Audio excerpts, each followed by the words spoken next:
What it do, Dream Team? It's your boy D Neal back with another reaction video, guys. Here we are with why I moved to Australia, and you should too. Before we dive in, make sure you subscribe to the channel, ring notification bell, get a video a thumbs up so it gets suggested. If you guys got a favorite video suggestion, you can subscribe to Patreon or drop it in the comment section. What we got? Hey guys, this is Porsha in Sydney. I'm Porsha. Thanks for tuning into my channel. What do you do, Porsha? Everyone is new here. This is my first video. So if you do like what you see, please hit the like and subscribe button. So I'm just going to jump right into it. Just like the title says, why did I leave the US and move to Australia? There's so many different reasons, and if you are sitting there and you're thinking about making a move either to a new city, a new state, or a new country, then this may be the channel for you. So just a little background of myself. I was in the military. That was my first job, 8 years in the Air Force. Hey, shout out to Porsha. Much thanks from the bottom of my heart. I appreciate it. In the military, that was my first job, 8 years in the Air Force. After I finished that, I started with the airline, so I was a flight attendant for about 5.5 years. It was a really cool job. And when I started traveling, I realized I wanted to maybe move around, maybe live somewhere else. So I decided to become a nurse. I figured that's something I could do everywhere. I could still work with people and still have the job autonomy. And so that's what led me here to Australia. When I started traveling, I was able to see how other people lived in other places in the world. And it's so interesting to see if you haven't really traveled or left the state you're from or the city you're from. There's a whole world out there, and when you get to meet new people and you get to see how they live their lives, it's pretty interesting. And then after a while, you kind of start to see, oh wow, other places are doing it a bit differently and a bit better than we are in the US. Okay. Not that the US is bad, but there's other places that I feel the quality of life may be a bit better. And so I visited Australia 4 years ago. Hey. And had the best time. And I heard about the working holiday visa through some friends that I'd met traveling, and we were in the same hostel. We happened to be from the US. And when I finished the trip, I had such a great time that I decided, hey, why don't I try living there and give it a try? It was actually terrifying, you guys. When I applied for the visa, I was like, oh shit, am I gonna get it? Am I gonna get it? and I got it. I was like, what do we do with this visa now? Am I just going to move to another country? So before that trip to It's such a scary leap. It's such a scary jump from leaving somewhere that you've grown up and that you're used to like your entire life to a completely different country. But it sounds like she was absolutely happy and loving it when she worked in Australia. So it sounds like she wanted to go back big time, man. You only get one life.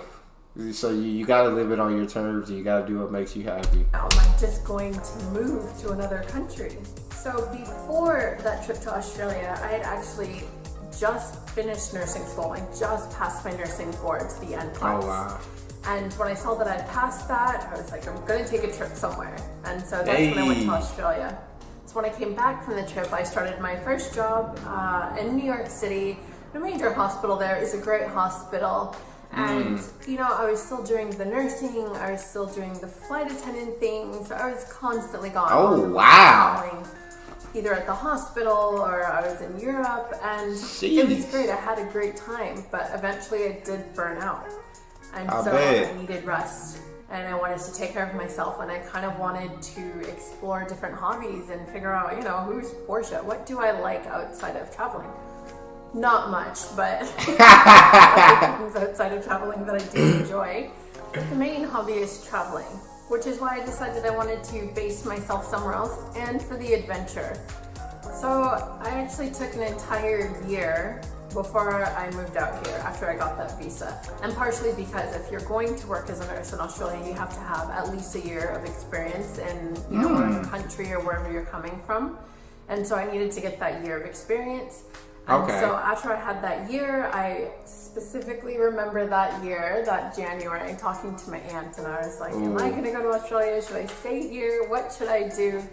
And, you know, she gave some great advice. Why wouldn't I go? I could always come back. I could always go back to my old job. Facts. Getting the chance to move to another country, that doesn't come along often. And so, shout out Auntie, because that's absolute facts.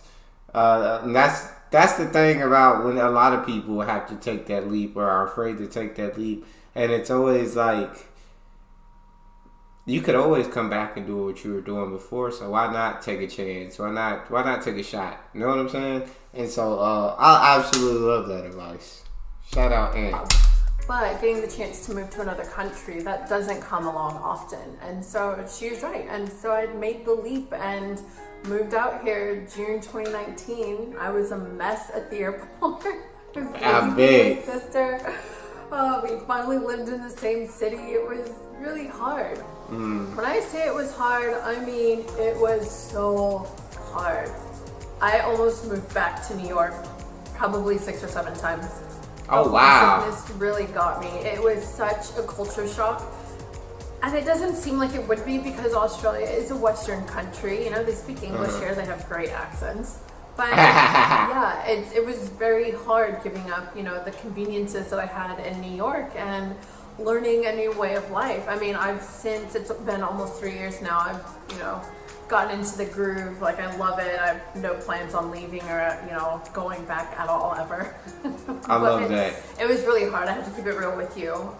If you are planning to move, you know, from wherever you're at right now to a new state or a new city or a new country, you do get a moment where you're just like, what did I do? Why am I doing this? You always have to remember the why. If you can remember the why, you can always push through those times. And sometimes you don't push those times, and it's hard. I had friends who had to leave. They were really homesick, and you know, they're gonna come back and give it a go. But yeah, I have to be real with you. Like, they didn't have hot Cheetos. Like, and then I had to find them, you know, it was like $13 a bag. That was God dang! 13! That bag better be extra supersized. But I know you do get paid more over in Australia. But god dang!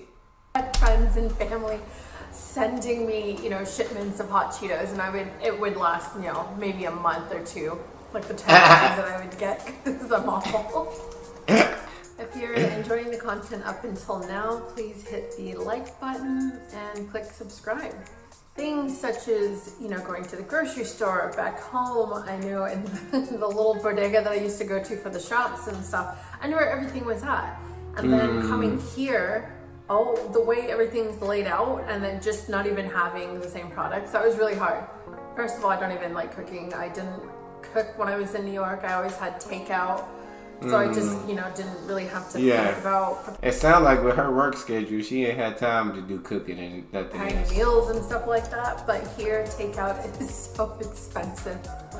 When they say New York is expensive, they have not been to Sydney. It is so expensive. Uber Eats is like, you know, $25, $30 for one person for each meal. That's a lot. So I don't know how to cook. Or at least, you know, attempt to cook. Yeah. But trying to make the meals that I would try and make back home, almost impossible. I think I've made a couple of dishes that I used to make back home, and that was it. And that's simply because the ingredients aren't out here, or I haven't found them. Also, I'm incredibly lazy, and I don't want to go and look at multiple supermarkets. I can't be fussed to do that at all. I feel that. Once you get settled into a place and it starts to feel like home, that's kind of where I'm at right now. It's super great. You know, I have a great community of people out here that I can lean on when times get hard and to hang out with. You know, I like my job that I have out here at one of the hospitals. I work as a mental health nurse, so it's, you know, it's what I wanted to do back home. So and then overall, just the lifestyle of Australia is so easy. New York is such a hard city to live in. I love the city. It's my favorite city in the entire world. But oh my god, the sounds, the smells, the overstimulation. There's so many people. After a while, it gets really exhausting. It gets really draining, and you can't really think. You don't have time to just sit and think and figure out what are my next steps. You know, you're always hustling, always grinding, and that's great if that's what you're into. But for the long term, I just, for myself, could not see how that was sustainable. I was so burnt out. I was there for probably about 5.5 years, and that may have been a couple of years a little bit too long, because I could just feel myself like getting tense. And after moving to Australia, I just a lot calmer. Things aren't really aggressive out here, minus the wildlife. Like, what's with the spiders that are the size of your hands? I truly don't know. And that's why I don't drive as well, because if I was driving and one of those little things decided to just say hi to me and him would both be going off a cliff. We'd be gone. There is absolutely no way. That's that American inside of it. Them joke. The size of your hand. And Australians just be naming them, and they not scared of them. They almost like a pet to them. Like, oh, you been chilling there for a while. Oh, what's up? What's that? And it's like, they don't bother it. It don't bother them. But let an American see one of them jokers in a corner of the crib. Oh my God, I wouldn't be able to sleep. I'm honestly not going to sleep as long as I know that thing is somewhere in my house. Like, I'm getting my whole house like bugged with spider spray, bro. Because it has to die. It can't live here with me. We can't coexist. There ain't enough room for the both of us. You feel me? But yeah, them Australians are fearless. They grew up with it. To just say hi to me and him would both be going off a cliff. We'd be gone. There is absolutely no way. Besides the wildlife that's aggressive, everything else is really good and so easy here. It's just such an easy place to live. The people are super chill. Everyone's really nice and laid back. Besides the National Geographic situation, it is really safe here. That is another really big reason of moving to Australia. It's such a safe country. Sydney, even though it's a really big city, I think the population is about 5 million. It's a really safe city. When you're taking transit in the morning, you're taking the trains or the buses, you'll always see kids by themselves. It's completely normal to see kids going to school by themselves. I don't think I've ever noticed school buses here because they just use public transit. It's completely safe, and that's just normal. That makes sense. Nobody has to worry or anything like that. And then, especially compared to the US, I don't remember in New York ever, seeing little kids just kind of going off and doing their own things without, like an adult or an older kid with them. That's just not something that you would see. Facts. And then especially in the schools here and stuff like that, if you're thinking of having kids one day or starting a family, I feel like this would be a really great place to do that because you just don't have to worry about certain things. The healthcare system here is also really good. I have to have private health insurance because of my visa, but if I already had my residency, then I would just be enrolled in Medicare.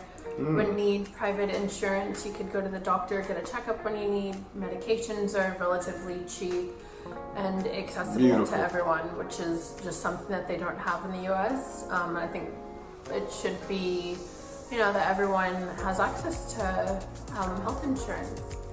So, dating. Not the crickets.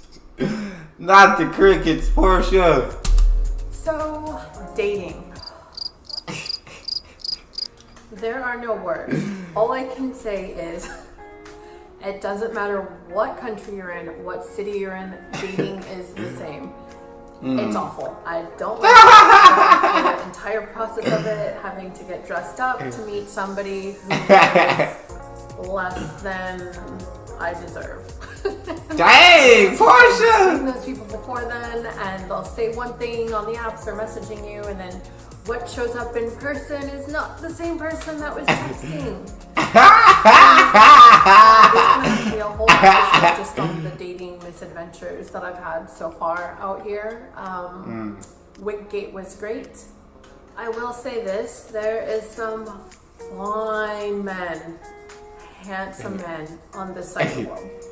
Gotcha. I'm gonna leave it at that. They're out there. They're out there. Okay. I guess I saved the best for last. The beaches. There's so many beaches.